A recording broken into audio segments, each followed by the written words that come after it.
सर्वेभ्यो नमः। देववाणी संस्कृतं यूट्यूब चलदृश्यं प्रति भवतां भवतीनां च हार्दं स्वागतम्। मित्रों, काशिकावृत्तिः प्रथमोऽध्यायः तृतीयः पादः कक्षा संख्या 79तमी 79वीं कक्षा को आज पढ़े।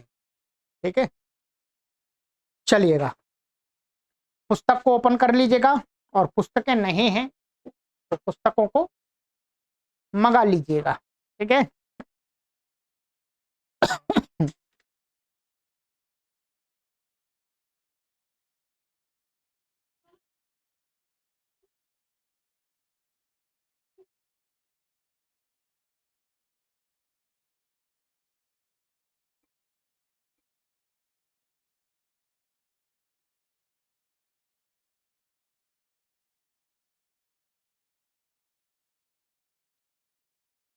यहां तक हो गया था हमारा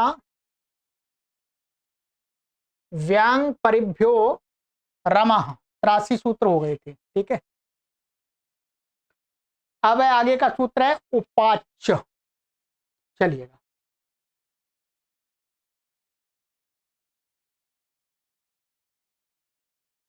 रम इत्येव, ऊपर से केवल रम की अनुवृत्ति आ रही है और अधिक की नहीं आ रही। ठीक है, उपपूर्वात रमते है परस्मय पदम भवति, यदि उपपूर्वक रम धातु होगी तो भी उससे परस्मय पद होता है। यदि रम धातु आत्मनेपदी है परंतु उपपूर्वक होगी तो परस्मय पद होगा। देवदत्तम उपरमति, यज्ञ दत्तम उपरमति। ठीक है,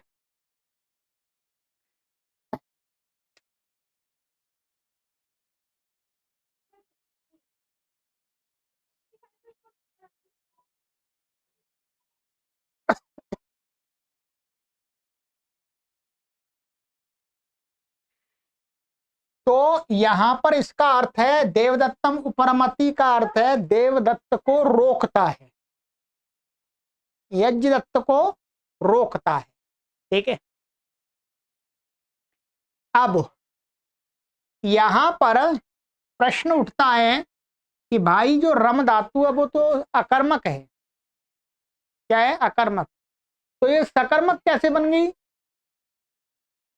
भाई अर्थ बदल सकता है, ऐसा होता रुकता है तो ठीक है, रोकता अर्थ कहां से आ गया?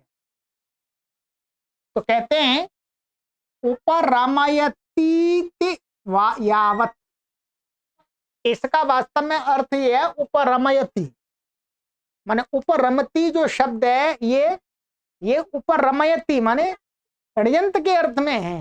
उपरमयती का अर्थ होता है रोकता है। अंतर्भावित अर्थोत्र रमिहि,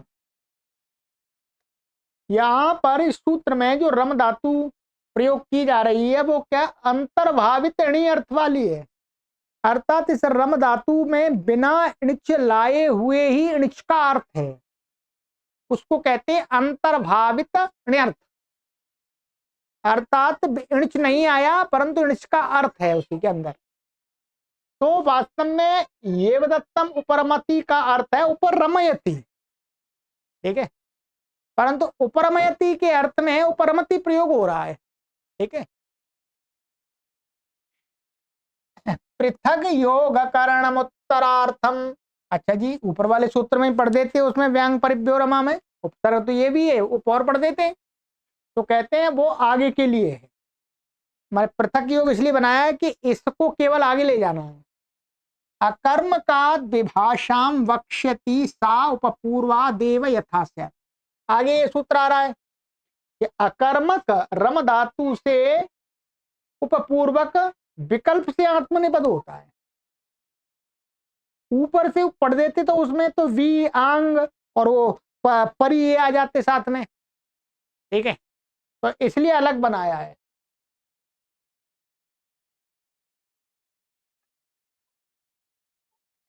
विभाषा कर्मकात, रम उपादिति च वर्तते, रम की अनुवृत्ति और उप की अनुवृत्ति आती उपात की।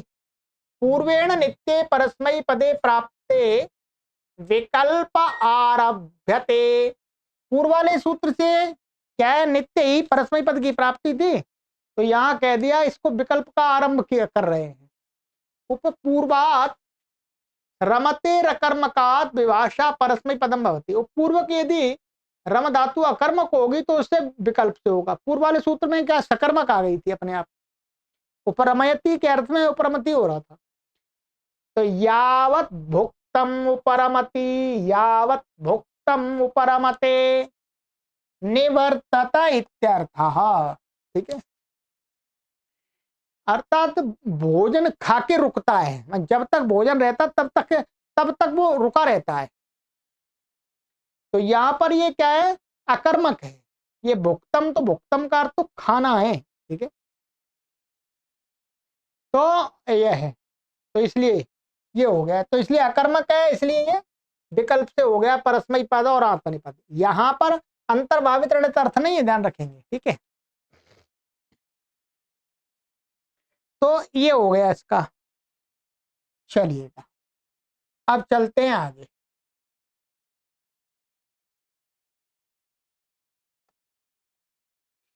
बुध युध नश जने उद्रुस्त्रुभ्यो णेः णिचश्च इति कर्तृभिप्राय प्राय क्रिया फल विवक्षायाम आत्मने पदे प्राप्ते परस्मै पदम विधीयते।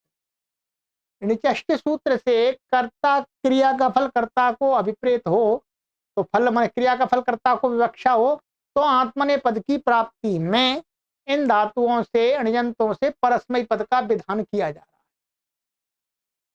है। बुध युध नश जन इंग प्रू द्रु श्रु इत्येतेभ्यो ण्यन्तेभ्यः परस्मै पदम भवति।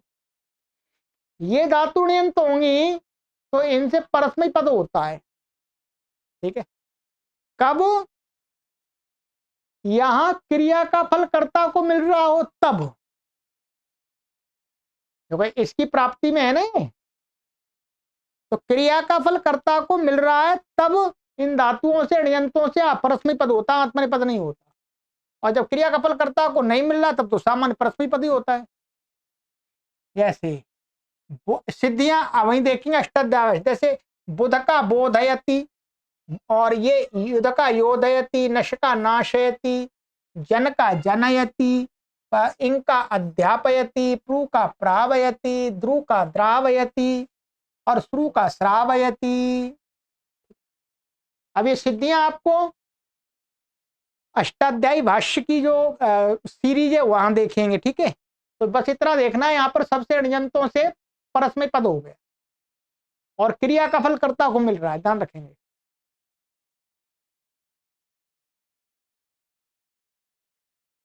अब यह बताते हैं विशेष इसमें, ये कर्मकास्तेषाम अणाव कर्मका चित्तवत् कर्तृकात् इत्येवं सिद्धे वचनमिदं चित्तवत् इदम अचित्तवत् कर्तृकार्थम।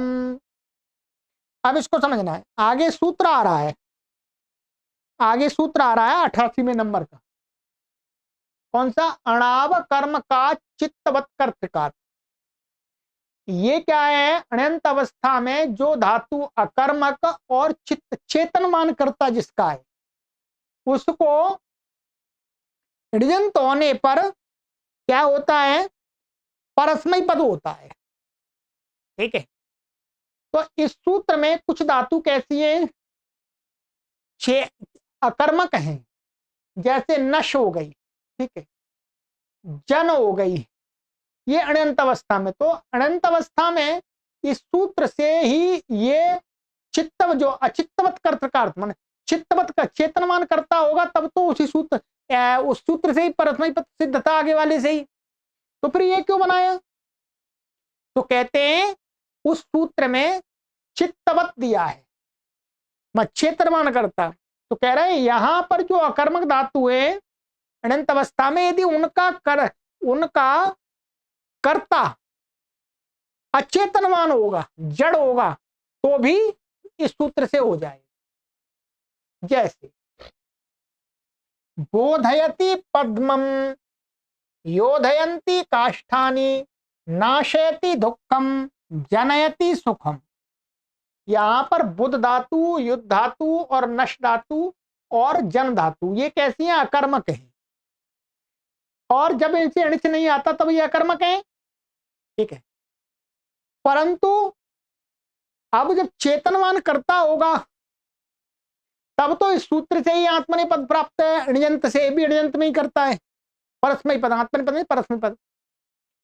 परंतु जब इनका करता अण्यंत अवस्था में, ध्यान रखेंगे, अण्यंत अवस्था में ये यदि अचेतनवान कर्ता वाली होंगी तो फिर कैसे होगा? उसके लिए तो ये बता दिया इन्होंने कि बोधयति पद्मम। यहां पर ये वास्तव में क्या है? बुध धातु का ये क्या बनता है? पद्म, कर्ता बन रहा है। पद्म क्या हो गया? ये कर्ता, ये जड़ को कह रहा है, तो पद्म तो जड़ ही होता है। ठीक है, तो अब जब इससे अण्यंत आ जाएगा तो ये सकर्मक बन जाएगी। परंतु अण्यंत अवस्था में ये जो बुध धातु थी, इसका जो कर्ता था, ये कैसा है? अचेतनवान। इसलिए इस सूत्र से, उस सूत्र से इससे प्राप्त नहीं था तो इससे प्राप्त करा दिया, इससे प्राप्त करा दिया कि यहां पर अब ये क्या, ये वास्तव में अब अनंत अवस्था में ये क्या बन जाएगा? कर्म बन जाएगा। अनंत अवस्था में तो ये कर्म बन जाएगा ना। अनंत अवस्था में जो करता होता है वो अनंत अवस्था में कर्म बन जाता है। तो ये बन गया, ये कह तो बोधयति पद्मम। ये यहां पर ध्यान रखें, इसका अण्यंत का ये करता नहीं है। जब ये अण्यंत अवस्था में, जब नीच नहीं आया तब ये करता था, अब तो कर्म बन गया। ऐसे योधयंती काष्ठानी, लकड़ियों को लड़ाता है। तो लकड़ियां लड़ती हैं, लकड़ियों को लड़ाता है कोई। तो लकड़ियां जब युद्ध धातु से नीचे नहीं आएगा तब ये काष्ठ इसका कर्ता बनता है। तो काष्ठ क्या है? ये तो जड़ है। तो अब ये अण्यंत ले आएंगे तो इसको परस्मै पद हो जाएगा इस सूत्र से। ऐसे नाशयति दुखम, दुख का नाश करता है। एक दुख नष्ट होता है, दुख को नाश करता है, तो दुख भी जड़ है। जनयति सुखम, माने सुख को उत्पन्न करता है। यहां समझ लीजिएगा इस बात को, मैं बार बार आपको बोल रहा हूं। ठीक है, आप जल्दी करेंगे फिर समझ में नहीं आएगा। कि यहां पर ये देखना है कि बोधयति अण्यंत है, जब ये बुध धातु है यहां पर, इसका वास्तव में ये पद्म क्या है? ये पद्मम, ये क्या है? कर्ता है। ये तो पद्म शब्द, ये पद्म शब्द तो नपुंसकलिंग है ना, पद्मम। परंतु जब णिच लाएंगे तो ये कर्म बन जाएगा ना। यहाँ जो वाक्य में प्रयोग कर्म है, परंतु हमें अण्यंत अवस्था में देखना है। तो अण्यंत अवस्था में ये पद्म क्या है? जड़ है, अचेतन है। इस सूत्र से प्राप्ति नहीं थी परस्मै पद की, तो अब इससे करा दी इन धातुओं से। यही बात आपको हर जगह समझनी है। ठीक है, चलिए। येत्र चलनार्था अपि तेषां निगरण चलनार्थे व्यश्च इति सिद्धे यदा न चलनार्था तदर्थम वचनम। अब ये कहते हैं कि इसमें कुछ धातु गति अर्थ वाली है, चलनार्थ वाली। तो चलनार्थ वाली जो धातुओं से, तो आगे सूत्र आ रहा है, ये चलनार्थक धातुओं से परस्मै पद होता है अण्यंतों से। तो कहते हैं चलनार्थक जो धातु भी है उनका भी निगरण से दूसूत्र से आत्मा परस्मै पद सिद्ध था। फिर भी जब न चलनार्थ था, जब ये कभी हमेशा जरूरी नहीं है कि चलनार्थ हुआ जिनका, जब ये अचलनार्थ अर्थ में होंगी तब भी इनसे प्रजंत से परस्मै पद हो जावे, तो उसके लिए वचन है। ठीक है, ऐसे प्रवते, ठीक है, प्रु धातु का प्रवते, प्रवते का अर्थ है प्राप्नोति गम्यते। ये यहाँ पर गम्यते प्रतीत होता है, ज्ञात होता है, ये अर्थ है। तो ये क्या चलनार्थक नहीं है। अब यहाँ पर जब गम्यते अर्थ में, प्राप्नोति अर्थ में होता है तो ये क्या होती है? चलनार्थक नहीं होती। जैसे अयो द्रवती, लोहा द्रवित होता पिघलता है, तो ये चलनार्थक नहीं है। तो विलीयते इत्यर्थ, विलीयते वो अर्थ है पिघलना, ठीक है। कुंडिका स्रवती, कुंडिका स्रवती मतलब कुंडी है वो नल की टपकती है। स्यंदत इत्यर्थ माने टपकना। एतद विषयाणि उदाहरणानि, तो अब इसी के जब इनसे अणियंत लाएंगे, ये तो केवल बिना अणियंत दिखाया है, अब ये अणियंत लाएंगे तो इसको परस्मै पद हो जाएगा। श्रावयति, ठीक है, कुंडिकाम श्रावयति है, और आयः द्रावयति, ठीक है, और ये ऐसे ही प्रवायति इस प्रकार से बनेगा। तो ये जो चलनार्थक धातु हैं, जब वो चलनार्थक अर्थ में नहीं होंगी, चलनार्थ से भिन्न अर्थ में होंगी, तब भी उनसे अण्यंत लाएंगे तो वो परस्मयी पद ही होगा, ठीक है। तो इस सूत्र से प्राप्त नहीं था तो इस सूत्र से प्राप्त करा दिया, ठीक है। चलिए अब आगे चलते हैं।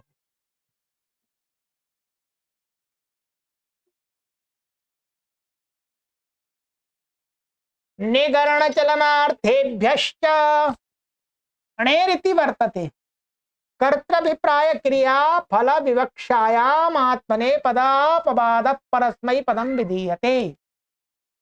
कहते हैं क्रिया का फल कर्ता को जब इष्ट की विवक्षा होगी तब आत्मने पद प्राप्त था, तो उसका अपवाद परस्मै पद का विधान कर रहे हैं। निगरणम, निगरणम अभ्यवहारः खाना, ठीक है। चलनम कंपनम, चलनम का अर्थ कंपन होना, गति होना। निगरणार्थेभ्यश्च चलनार्थेभ्यश्च धातुभ्यो नयन्तेभ्यः परस्मै पदम भवति। निगरण अर्थ वाली धातु चलनार्थक धातुओं से अण्यंतों से परस्मै पद होता है। निगारयति, आशयति, भोजयति, ये खाने के अर्थ वाली होगी निगरण अर्थ वाली, ठीक है। चलनार्थेभ्य चलयति, चोपयति, कंपयति, ठीक है। सभी सिद्धियां अष्टाध्यायी की कक्षाओं में देखिएगा। बस यहाँ पर इतना देखिए परस्मै पद हो गया अण्यंत ला करके। अयम अपि योग सकर्मकार्थ, ये जो योग है ये सूत्र, ये भी क्या है, सकर्मक धातु के लिए है, ठीक है। अचित्तवत कर्तृकार्थश्च, और जब चेतन कर्ता नहीं होगा तब के लिए है, ठीक है। क्योंकि ये यहां पर ये बता रहे जैसे हाँ अयम अपि होगा सकर्मकार्थ, माने यहां पर ये सकर्मक बन जाएगी अर्थ नहीं, जो आगे का सूत्र तो अनंत अवस्था में अकर्मक, तो अनंत अवस्था में जो अकर्मक होंगी इनमें से जो धातु, अब वो अनंत अवस्था में सकर्मक होंगी, कहीं कहीं अकर्मक सकर्मक भी बन जाती है, तो जब सकर्मक होंगी फिर उससे अनंत लाएंगे तो भी इसको परस्मै पद ही होगा। और यदि चेतन मान करता होगा अनंत अवस्था में तो भी अनंत अवस्था में परस्मै पद होगा, जो कि आगे वाले सूत्र से इससे प्राप्त नहीं था, ठीक है। कहने का तात्पर्य है कि इससे जो प्राप्ति है वो तो हो ही जाएगा परस्मै पद, परंतु इससे जो प्राप्ति नहीं है इन धातुओं में, उनसे भी भिन्न अर्थ में वर्तमान इन धातुओं से परस्मै पद ही होता है अण्यंतों से, ठीक है। अब कहते हैं एक ये वार्तिक बता रहे हैं एक कि अदेह प्रतिषेधो वक्तव्य, अद धातु को प्रतिषेध कहना चाहिए। अद धातु क्या है, खाने के अर्थ वाली है, तो निगरण अर्थ में आ रही है, तो अति देवदत्त, देवदत्त खाता है। अब इससे अण्यंत आ जाएगा तो आदयते देवदत्तेन। अब यहां पर क्या है, जब क्रिया का फल कर्ता को मिल रहा हो, जो प्रयोजक करता है उसको, तो भी अब क्या है, इस सूत्र से परस्मै पद की प्राप्ति है तो नहीं होगा, तो फिर अब किससे होगा, अणचष्य से आत्मनेपद हो जाएगा, क्योंकि वार्तिक ने मना कर दिया निगरणार्थक धातुओं में से अद धातु को छोड़ करके ये सूत्र कार्य करता है, ठीक है।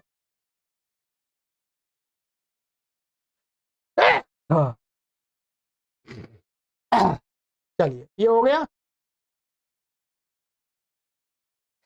अणाव कर्म का चित्तवत कर्तृकात् अणेरिति वर्तते। ऊपर से णी की अनुवृत्ति आ रही है। क्या कहते हैं? कर्तृभिप्राय क्रिया फल विवक्षायाम आत्मने पदापवादः पदापवादः परस्मै पदम विधीयते। क्रिया का फल कर्ता को जब की विवक्षा हो तो तब आत्मने पद प्राप्ति में उसका अपवाद परस्मै पद का विधान किया जा रहा है। अण्यन्तो यो धातु रकर्मकः रकर्मकश्चित्तवत् कर्तृकश्च तस्मात् अण्यन्तात् परस्मै पदम भवति। सरल अर्थ है, एक बार अष्टाध्यायी भाषण पहले पढ़ लीजिएगा।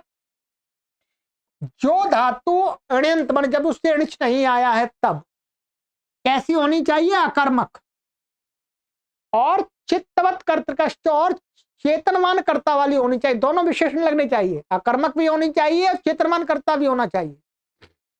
तो ऐसी धातु से जब णिच लाएंगे तो उस ण्यंत से परस्मै पद होता है, जो कि णिचश्च से आत्मनेपद प्राप्त था तो उसका अपवाद होगा। जैसे आस्ते देवदत्ता, अब आस धातु क्या है? चेतनमान कर्ता वाली है और अकर्मक है। अब इससे णिच लाएंगे तो आसयति देवदत्तम, देवदत्त को बैठालता है, तो ये हो गई प्रथम पद। शेते देवदत्ता तो शायति देवदत्तम, तो परस्मै पद हो गया। ये भी ऐसी है। अणाविति किम, तो बताते हैं ये अणु क्यों पड़ा इसमें? तो चेतयमानम प्रयोजयति चेतयत इति केचित् प्रत्युदाहरन्ति तदयुक्तम। अब यहां पर थोड़ी सी शंका उठा करके उसका समाधान कर रहे हैं। ये कह रहे हैं कि कुछ वृत्तिकार, महर्षि पाणिनि ने, कुछ वृत्तिकार सूत्रों के व्याख्याकार लोग, ये काशिकाकार कह रहे कि अणादिति किम, इसका एक प्रत्युदाहरण देते हैं कि चेतयमानम प्रयोजयति चेतयति, ये देते हैं। इति केचित प्रत्युदाहरन्ति, कुछ लोग ऐसा प्रत्युदाहरण या सूत्र का दिखाते हैं। तदायुक्तम, वो है गलत। क्या है? वो गलत है। आप चेतयते नहीं दे सकते, यहां चेतयते नहीं दे सकते। ये नहीं कह सकते कि ये अण्यंत है, वो माने ये यहाँ पर अण्यंत नहीं है इसलिए इसको ये सूत्र नहीं लगेगा, क्योंकि इसमें तो ऋच दिख रहा है ना चेतयते। ये नहीं दे सकते। क्यों नहीं दे सकते जी? अण्यंत का उदाहरण तो ऋच का ही देना पड़ेगा उल्टा है। तो कहते हैं ये कुछ लोग प्रत्युदाहरण देते हैं, वो गलत है। क्यों? क्योंकि हेतु मरणिचो विधि ही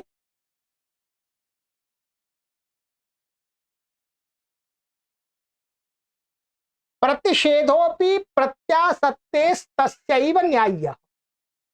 भाई ये जो विधि की जा रही है, ध्यान रखेंगे,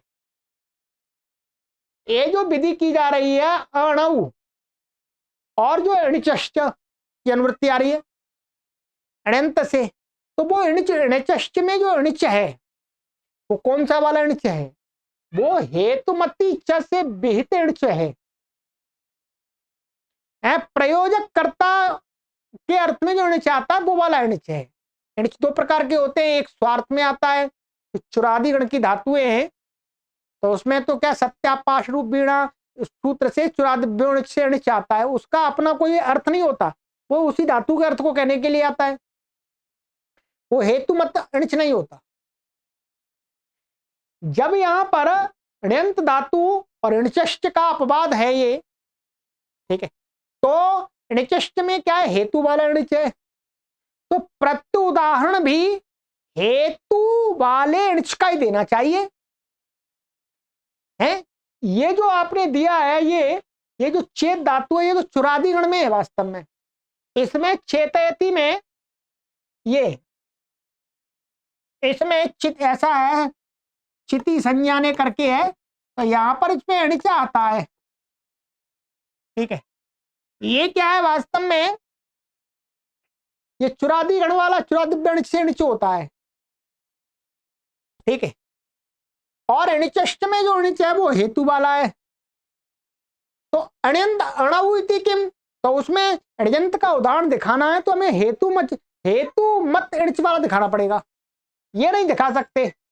ये तो हमेशा हमेशा ही ये तो इणच का ही प्रयोग होता है इसका, तो ठीक है। इंस्टाग्राम में तो 300 है, ज्यादा नहीं अभी। वो अलग है, हमारा एक कोचिंग का अलग चलता है, पर वो हमारा अलग है। यूट्यूब से बनाया ही नहीं, यूट्यूब तो बनाना पड़ेगा, उन्होंने बोला था।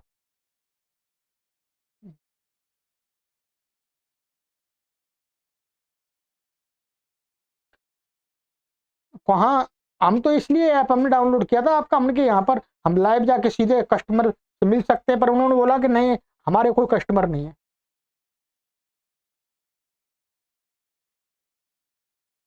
है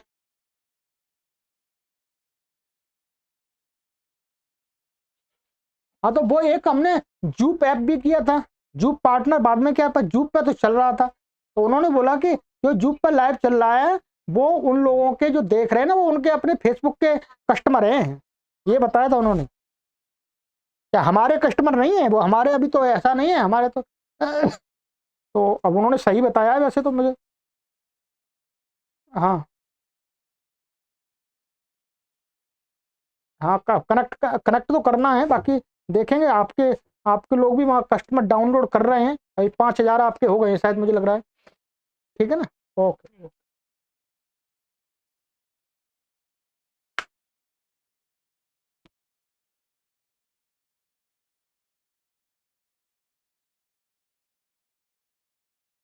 तो इसलिए क्या हो जाएगा, हेतुमत इणच वाला विधि है वो ही प्रतिषेध प्रत्याशक्ति माने समीपता से जिसका विधि की जा रही है, तो उसी का उल्टा उदाहरण देना पड़ेगा, हर कोई इणच का नहीं है। तो तस्यैव न्याय, वो ही उचित है। इसलिए तस्माद ये चेतयति इति परस्मै पदेन ही भवितव्यम, इसलिए काशिकाकार कहते हैं कि यहां पर चेतयति होना चाहिए, परस्मै पद होना चाहिए, ये चुरादी इणच है, तो इसलिए क्या है, शेषात कर्तरी परस्मै पदम से इसको परस्मै पद होगा, आत्मनिपद नहीं होगा इणच से। तो परस्मै पद होना चाहिए, जो दूसरे लोग आचार्य उदाहरण देते वो गलत है, चेतयति बनता ही नहीं है। इदं तो प्रत्यय उदाहरण, इसका जो उदाहरण है वो ये है वास्तव में। कौन सा? ये आगे, आरोहयमाणम प्रयुंक्ते, आरोहयमाणम माने चढ़ाते हुए को, माने कोई चढ़ा रहा है, कोई किसी को चढ़ा रहा है, माने हाथी चढ़ा रहा है, तो उसको कोई व्यक्ति प्रेरित कर रहा, हाँ चढ़ाओ चढ़ाओ चढ़ाओ, तब उसके लिए प्रयोग होता है आरोहयते।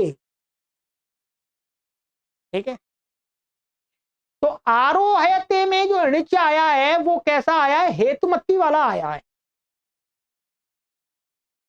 कौन सा आया? हेतुमती वाला ऋच। इसलिए अब ये जो अनंत अवस्था में ध्यान करेंगे, ये अनंत अवस्था वाला नहीं है, ये ऋच आ गया, ऋच आ गया। यदि यहां पर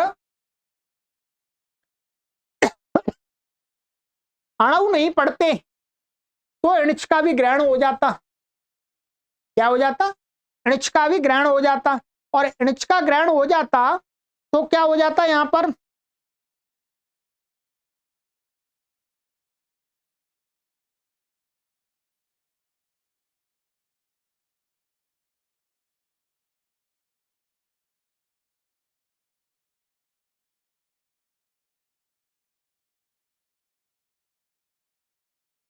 हाँ ये तो हेतुमती च वाला ऋच है, ठीक है।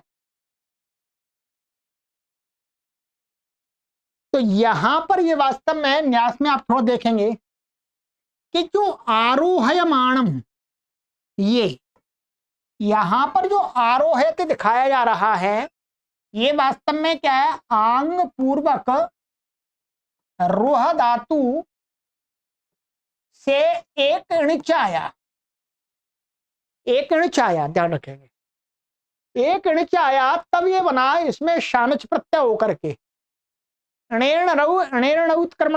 चेत करता ना ध्यान, उससे आत्मनेपद हुआ था ये। तो ये आरोही, आरोही ध्यान रखेंगे इसको थोड़ा सा। ये आरोही ऐसा है, परंतु यहां पर ये जो है, यहां पर कर्म की विवक्षा नहीं की।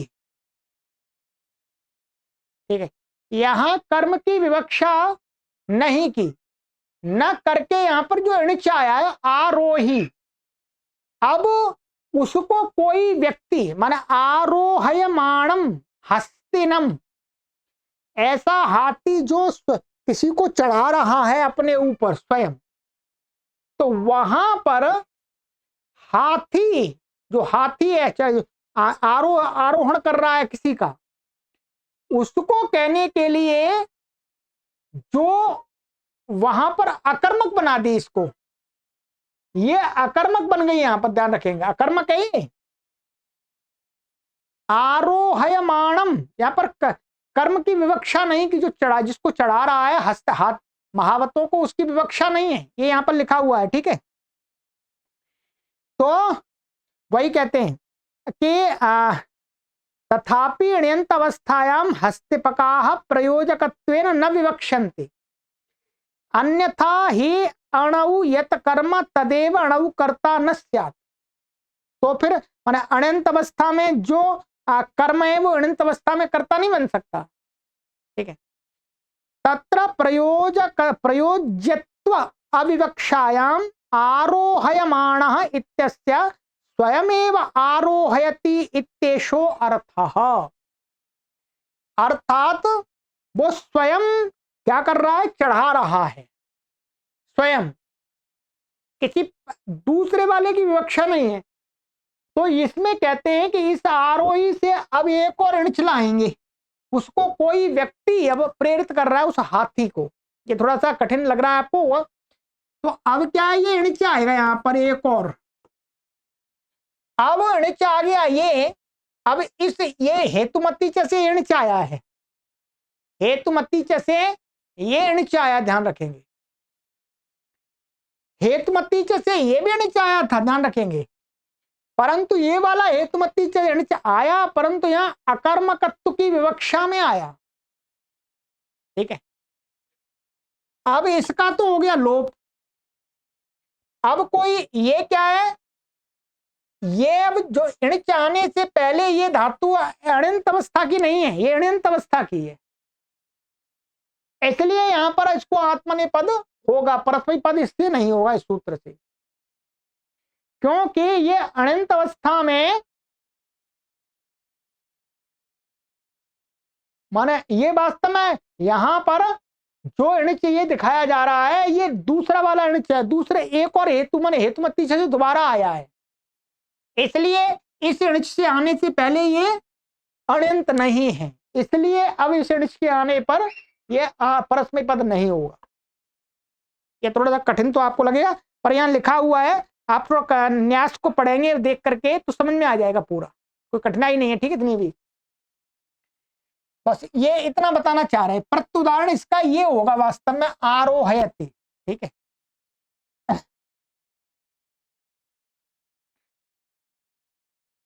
तो बोलेगा तम आरोहयमाणम, माने उस चढ़ाते हुए हाथी को यदा जब अन्य प्रयुंक्ते, कोई दूसरा व्यक्ति उसको प्रेरित करता है, हाँ इशारे करके या जो भी है, हाँ हाँ, तदा द्वितीय हेतुमत अणिच, तब एक और अणिच आता है, वो वाला उदाहरण है। तदंतात फिर उससे अणिचश्च से आत्मनेपदम भवति, आत्मनेपद होता है उससे। तो कहने का तात्पर्य है कि ये जो आरोहते बना है इसमें दो अणिच हैं। क्या है, दो अणिच। तो बाद वाले अणिच से पूर्व में ये धातु अण्यंत नहीं थी, अण्यंत थी, इसलिए इसको आत्मनेपद नहीं, परस्मै पद नहीं हुआ इस सूत्र से। अकर्म कादिति किम कटम पूर्वाणम प्रयुंक्ते, कारयते, कारयते बन गया। तो यहां पर क्या है, ये क्री धातु वास्तव में क्या है, कट को करते हुए, बनाते हुए को कोई प्रेरित कर रहा है। हाँ बना बना भाई, तो यहां पर ये क्री धातु कैसी है, सकर्मक है, अकर्मक नहीं है। ठीक है, माने अनंत अवस्था में ये सकर्मक है, सकर्मक है, अकर्मक नहीं है, इसलिए यहां पर भी परस्मै पद नहीं होता, ऋचष्ट से होता है। चित्तवत कर्तृकात इति किम, तो कहते हैं चित्तवान तो शुष्यंती व्रीहया, तो व्रीहि हैं वो सूखते हैं। अब इसको हम चलाएंगे शोषयते व्रीहीन आतपा, जो धूप है वो व्रीहि को सुखाती है, व्रीहि को सुखाती है। तो यहां पर क्या है, ये चेतनवान करता नहीं है, यह चेतनवान करता है इस धातु का, ये अकर्मक तो है और अनंत अवस्था में अकर्मक है, और ये परंतु चेतनवान करता नहीं, अचेतन है। इसलिए अब जब इणिच लाएंगे तो फिर इससे आत्मनेपद होगा, परस्मै पद नहीं होगा, ये लाभ मिल गया। ठीक है, चलिएगा, तो आज इतना ही करते हैं, समझिएगा। ठीक है, चलिए आगे की कक्षा में मिलते हैं। सर्वेभ्यो नमः।